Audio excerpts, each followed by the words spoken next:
Welcome to the Nerd Party. Hello everybody, my name is Charlotte Schmidt. I'm Patrick Schmidt.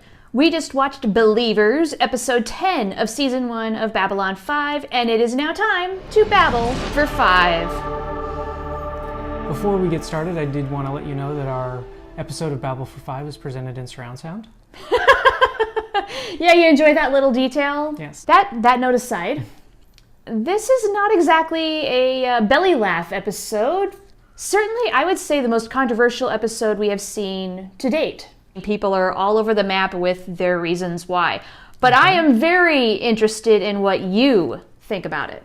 I don't think anyone was 100% right in any of their actions, and that's what makes this particular episode really interesting, because you can put yourself in any one of those positions at any time and say, what would I have done? I love the fact that this episode even quotes its own thesis. Delenn does it. She says, whose belief is correct and how do you prove it? Well, this is what happens when you just try to do that exercise in futility, because everybody's right and nobody's right. That's one of the things I'm coming to love about this series, is that it forces you in uncomfortable situations.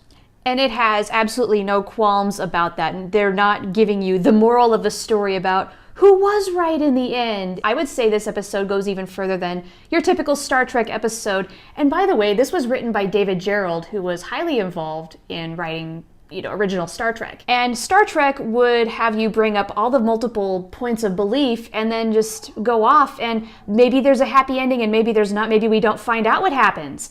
And then that's it. You're just left to think. And then this has the gotcha of, oh, Steven did the operation anyway. Now what? Spoiler alert, I did see the parents coming in and doing what they did.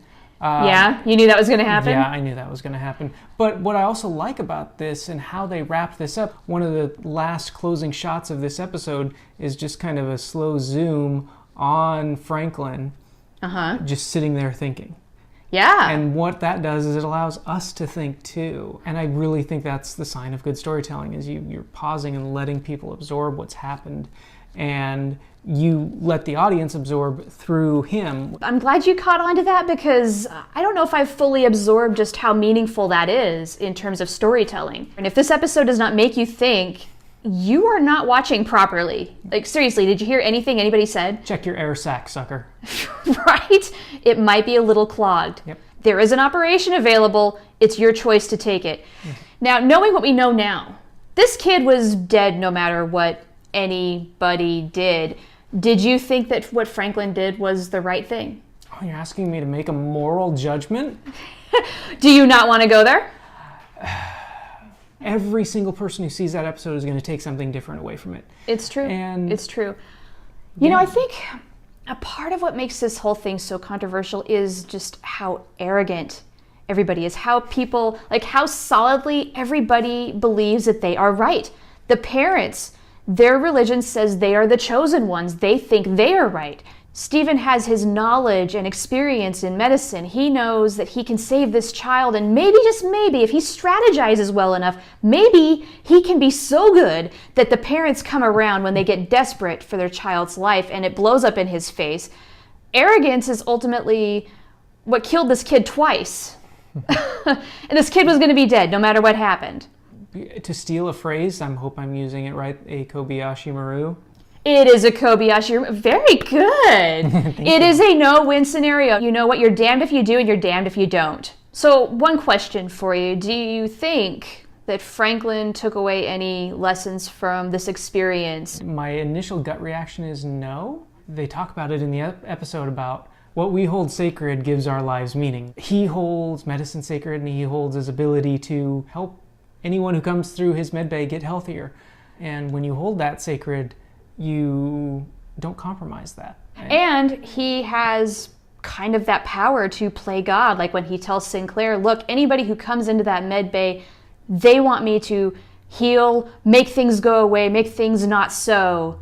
And he has the power to do that more often than not. Okay, so real quick, any thoughts on Ivanova and her stir craziness? Do you blame her? Poor leadership. Again? Okay, so if Sinclair went out... Okay, so here's the parallels I'm seeing between the A plot and the B plot. How important are rules. You have the rules of your religion and the rules of engagement in battle. Who's going to break the rules? How are they going to break the rules? When and why? And is it okay? And are the rules useless to begin with? Ooh. Well, I gotta go think about that one.